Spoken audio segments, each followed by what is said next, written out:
decisions. Now, your table is ready. Join 1380C's Jeff Smith with the decision makers of Northwest Ohio and Southeast Michigan. This is the Roundtable.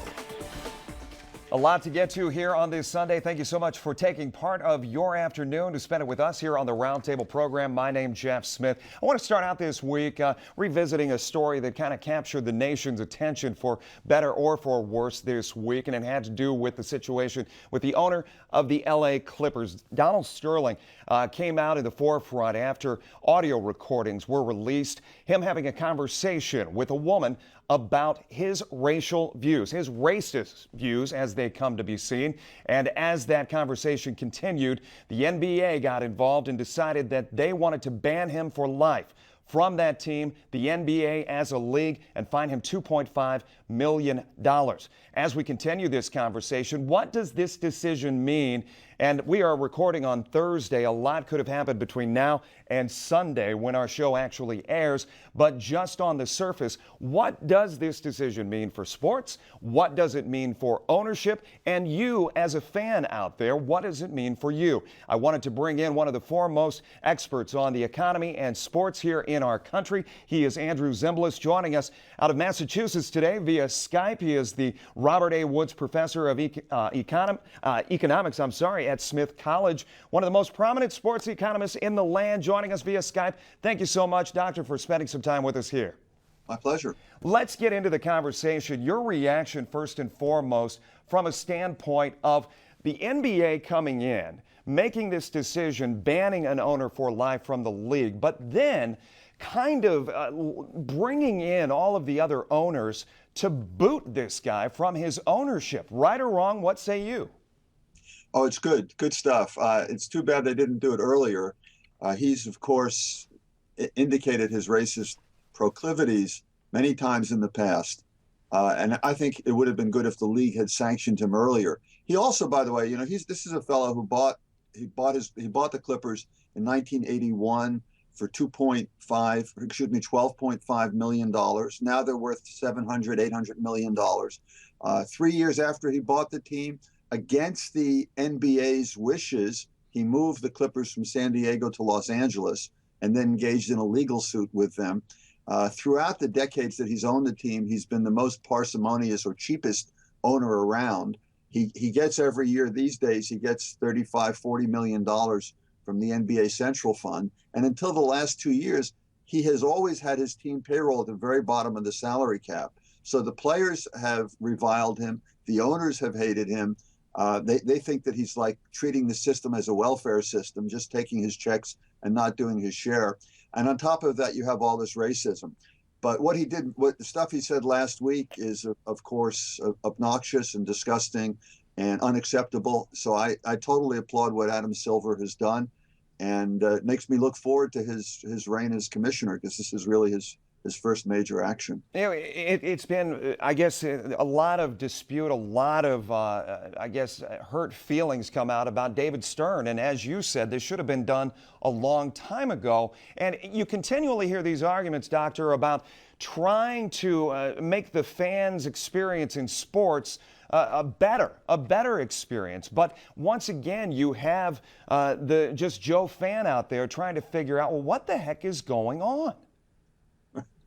Well, it's not an easy matter to run a sports league. You have 30 teams, or in the NFL, you've got 32 teams.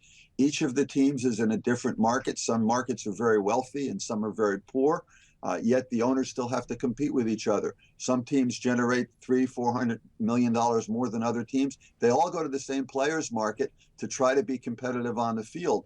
The problem is that every once in a while, or an additional problem is every once in a while, you get somebody like Don Sterling in basketball or Jeff Lurie with the Marlins in baseball, who decide to treat the system like their own private welfare system. And they take the money that's collectively shared, but then they don't put a good product on the field. In the case of the Marlins, they were spending $10, $15, $20 million a year on total payroll. In the case of Sterling, he was forced to spend a little more, but not very much. And that really breaks the trust with the league and with the fans. If you as an owner are not doing your best to field a competitive team, then it really undermines the credibility, not only of your team, but of the league. The interesting part of this conversation, you and I talked about this before we came on here today, talking about the fact that Sterling, as you said at the forefront of this show, you said he bought this team back in the early 80s for $12.5 million, could potentially make an unbelievable profit off of selling that. Isn't that just kind of the catch-22 with this whole thing? You know, it's interesting when you reflect on it, because what's happened over the last week, of course, is that this team has gotten an enormous amount of publicity. There's a lot of buzz around this team. So you have everybody and his grandparents trying to buy the Clippers now. Everybody's coming out of the woodwork saying, "Oh yeah, this is great. I want to own this team. I want to help the NBA. I want to help the world get rid of Don Sterling." So everybody wants to buy this team. All of the buzz means that the price is going to go up. So by behaving like an unbelievably acceptable individual, he's going to make more money when he sells it. And the other thing you pointed out to me, I'm sorry to interrupt. The other thing you pointed out to me was the fact that as the team continues to win, they get more and more profitable. And if he would decide to fight this, it takes money out of his pocket. Explain that. Sure. So, I mean, he has the option. It's not a very good option as far as I'm concerned, but he could bring an antitrust suit against the NBA. He could say, look, this is collusion amongst the owners to rob me of my property rights. And, if he does that, what's it going to do? It's going to cost him a lot of money, a tremendous amount, millions and millions of dollars in legal fees. It's going to keep his name in the mud for months and months, if not years and years longer. It's going to take away from the branding of the team. It's going to create conflict with the players, because the players might not want to go to play for the Clippers anymore. Something like 85% of the players in the NBA are African Americans. They're not going to put up with this stuff. So it's not going to help him economically. It's not going to help him reputationally. What he ought to do is take a look at what Frank McCourt did with the Dodgers. That's a guy who had his name dragged through the mud, appropriately so, for the way he managed that team, the way he sucked that team dry for several years. But then he turned around, he sold the team, and he made an enormous profit. He got his name out of the news. Nobody thinks about him anymore. That's the model that Don Sterling should be following. Andrew Zemblis, the Robert A. Woods Professor of Economics at Smith College in Massachusetts, joining us here via Skype this afternoon on the Roundtable program. You may have heard him on NPR across the country. He's done interviews with ESPN aplenty. 22 books. Your most recent is called The Sabermetric Revolution, Assessing the Growth of Analytics in Baseball. I want to talk about that in just a second, but back to the basketball question. And this seems like a billionaire boys club that we're talking about here that does not relate to the average consumer. But when you look at this decision, there have been a lot of arguments out there this week, Doctor, about how you can take somebody's business, i.e. his team, away from him in the real world, not in a sports realm, but just take somebody's company away from them. You say these two are not synonymous, yes? Well, if you look at litigations and judicial decisions that have affected the sports industry over the last 50 years, it's very clear that the courts set sports leagues apart, because they recognize that in order to have a viable and attractive sports league, you have to have cooperation amongst the owners. In sports leagues, it's called cooperation. In most other business settings, it's called collusion. GM and Ford and Chrysler and Toyota can't get together and decide how they're going to price their automobiles or what design they're going to use to make their automobiles. That's collusion. If you do it in a sports league, though, you see it as something that's necessary, because the sports league needs to have teams that are geographically spread out. It needs to have teams that are supported by the league, because if you have a team in Milwaukee, how are they going to compete with a team in Los Angeles or a team in New York, where there's much more money, larger fan bases, and so on? If you don't have revenue sharing, or if you don't have salary caps, you have to have that kind of cooperation or collusion in sports leagues. So when Mr. Sterling bought the Clippers back in 1981, and when other people buy into the NBA, they sign a document that says, I will live by the league rules. And those league rules do provide constraints on one's private property. That's why he's not going to win a lawsuit. Doctor, I'm curious if you were drawing parallels this week to what happened in Cincinnati with the ownership under Marge Schott, and Sure. obviously her making references to Hitler, also using the N-word and referring to former player Dave Parker. Right. Absolutely. So Marge Schott was suspended twice from Major League Baseball, once for a year. And then the league basically said to her, you've got to sell your team, which she did. George Steinbrenner was also, of course, suspended for over a year from Major League Baseball, but he came back and he changed his behavioral ways. As we get into the conversation, as we said, you brought out this recent book, your most recent book, and that is The Sabermetric Revolution. It was glamorized, it was made Hollywood-esque, the movie Moneyball with Brad Pitt, and talking about what Billy Beane did with the Oakland A's and trying to transform that team into something special by just looking at a player's on-base percentage versus lifetime statistics. When you translate this into economics and how sports is changing, what have you found over the years in studying this topic, and is it redefining sports as we know it? I don't think it's redefining sports. What it is it's providing a new set of lenses to evaluate player performance, also to evaluate team strategy on the court or on the field, and also to reevaluate business strategy. So it's just giving really owners an extra tool and general managers an extra tool to become a little bit more perceptive and a little bit more thoughtful.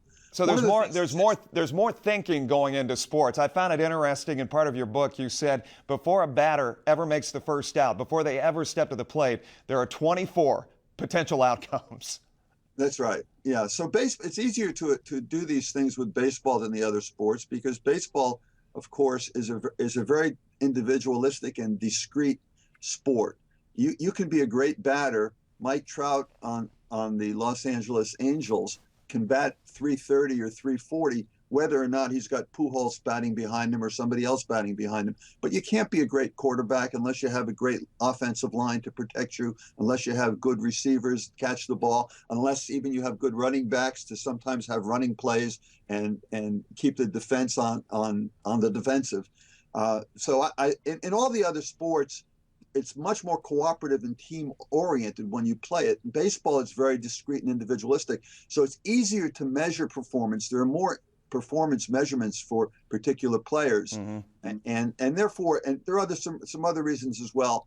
But it's advanced much more in baseball. This idea of analytics, special use of statistics or sabermetrics, has advanced much more in baseball than the other sports. But the other sports are trying it as well. Do you think it was always there and it was just oblivious to the purists? Well, it's, if you go back historically and look at the use of new metrics and new measurements of player performance, you see this surfacing as early as Branch Rickey with the Dodgers. He hired a statistician by the name of Alan Roth in the 1940s. They did it with the Dodgers, and you can find it elsewhere. But now it's kind of been all reified and brought together by Michael Lewis's book. Everybody's focused on the topic, so everybody's trying to get a competitive advantage over the other teams by being yet a little bit more perceptive. It was pretty easy to do for Billy Beane in the early 2000s because nobody else was doing it then. But now everybody's on the bandwagon. Everybody's looking for these new metrics. It's much more difficult. In our remaining moments, Dr. Zimbalist, I wanted to ask you, related to the, as we talk economy and what's happening just to our west at Northwestern University in Chicago and the talk of players unionizing, good or bad for college athletics? I get the feeling you're not against this 100%. Well, I think that the student athletes in the football bowl subdivision in college sports are more employees than they are students. I think there's abundant evidence to support that. So I agree with the decision that the NLRB person made in Chicago. And I do think that the students have the right to unionize in that situation, but I don't think unionization is the best route either for them to go or for college sports to go. I think we need reform in the NCAA and some of the things that the students would like to see happen. The students at Northwestern, I think, needs to happen within the organization of the NCAA. If we start moving towards unionization and employees and further commercialization and professionalization of college sports, then they should be separated from the university because college sports have a role in the university And that role is not to become professional. It is to support the life of these student athletes as students and to give them an alternative part of the day where they can do things that are related to their body and relaxation and physical exercise. So I'm not in favor of professionalization and unionization. I think reform is necessary, but there are better ways to do it. Dr. Zimbalist, we appreciate you taking some time with us. You are on sabbatical right now there at the university, but we at the college, we appreciate you spending some time with us to talk about this that has captured the nation's attention over the last few days. We appreciate it. Very good to be with you. Thank you so much. We'll talk to you soon. Stay right there. When we come back here on the Roundtable, we are talking about giving babies a fighting chance, not only here in Toledo, but in Ohio and around the world. Stay with us.